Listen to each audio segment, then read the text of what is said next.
Assalamualaikum warahmatullahi wabarakatuh.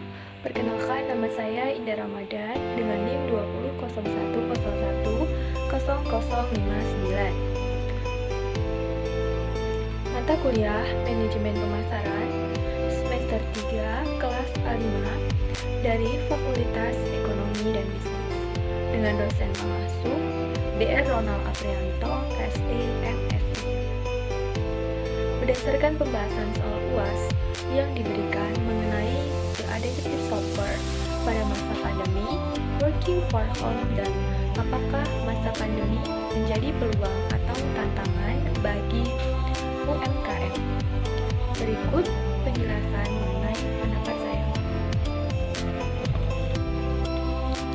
The adaptive software adalah seorang yang sudah memiliki atau menginstal aplikasi untuk berbelanja online, tetapi belum atau jarang digunakan dengan sepenuhnya untuk berbelanja.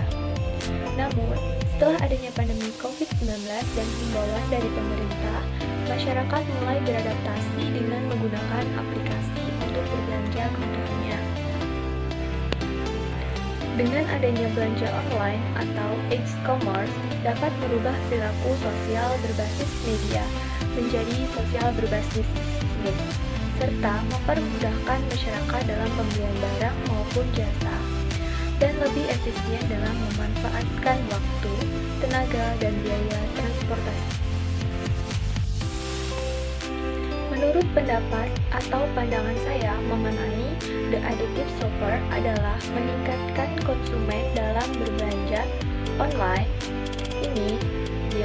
Untuk saat ini banyak konsumen menggunakan aplikasi belanja online karena dengan majunya teknologi mengikuti perkembangan zaman dan serta kemajuan pasar global yang ditambah dengan adanya pandemi yang mengharuskan konsumen melakukan sesuatu terbatas, inilah yang mengakibatkan konsumen berbelanja secara online. Selain itu, banyaknya pilihan produk, mudahnya membandingkan harga secara relevan, dan banyaknya promo yang ditawarkan dapat mudahnya mencari produk yang kita cari, baik dalam negeri maupun luar negeri. Kemudian, menghematnya tenaga dan biaya, dan pembayarannya cukup mudah, baik melalui transfer, bayar di Alfamart atau Indomaret, COD atau cash on delivery, serta bisa juga menggunakan kredit maupun m-banking. Untuk saat ini, aplikasi belanja online yang murah dan terpercaya banyak digunakan, yakni Shopee. Toko online atau e-commerce ini yang banyak digunakan karena aplikasi ini cukup dikenal masyarakat, khususnya di Indonesia. Shopee juga dikenal dengan berbagai promo yang menarik, mulai dari flash sale, Shopee 12.12, banyaknya pilihan produk, gratis ongkir dengan tentuan berbelanja tertentu. Selain itu, aplikasi ini juga menawarkan pengalaman transaksi online yang aman dengan adanya jaminan garansi Shopee.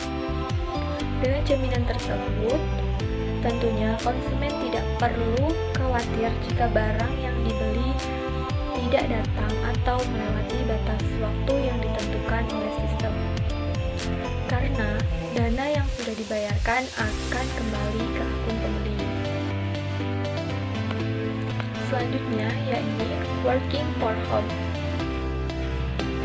adalah suatu istilah bekerja dari jarak jauh, lebih tepatnya bekerja dari rumah. Jadi, pekerja tidak perlu datang ke kantor, tetap muka dengan para pekerja lainnya. Menurut pendapat saya mengenai working for home ini, yaitu pekerja tetap masih bisa melakukan pekerjaannya dari rumah, seperti bekerja pada halnya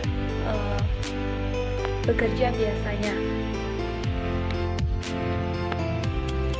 Hanya saja harus didukung dengan teknologi yang memadai dan fasilitas yang baik. Kemudian, apakah menerapkan working for home efektif dalam melakukan pekerjaan? Kolaborasi dan meeting.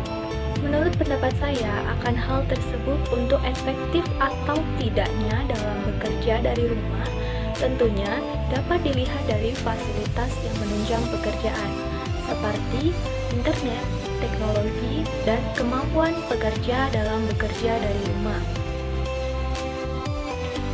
Untuk kolaborasi, komunikasi, dan meeting ini menjadi tantangan bagi mereka yang melakukan working for home. Karena hal tersebut lebih susah dibandingkan saat bekerja di kantor.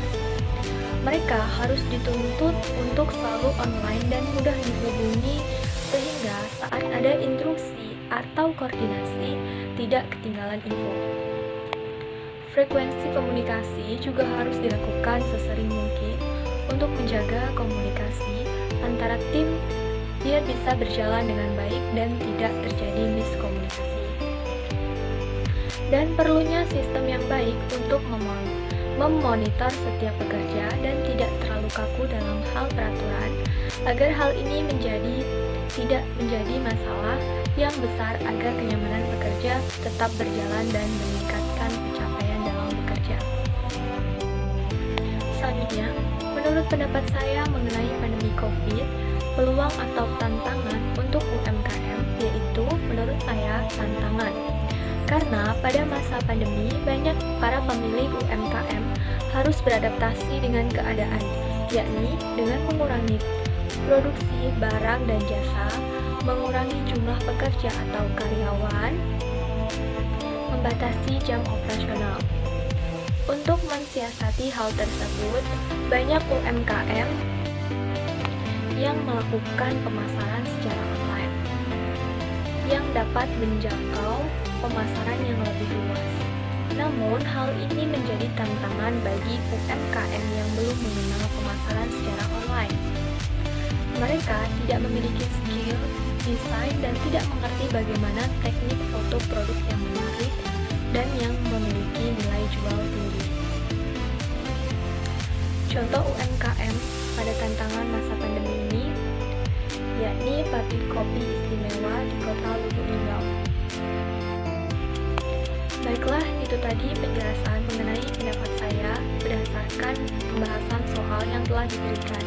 Apabila ada salah, saya mohon maaf dan kepada Allah saya mohon ampun. Saya akhiri. Wassalamualaikum warahmatullahi wabarakatuh.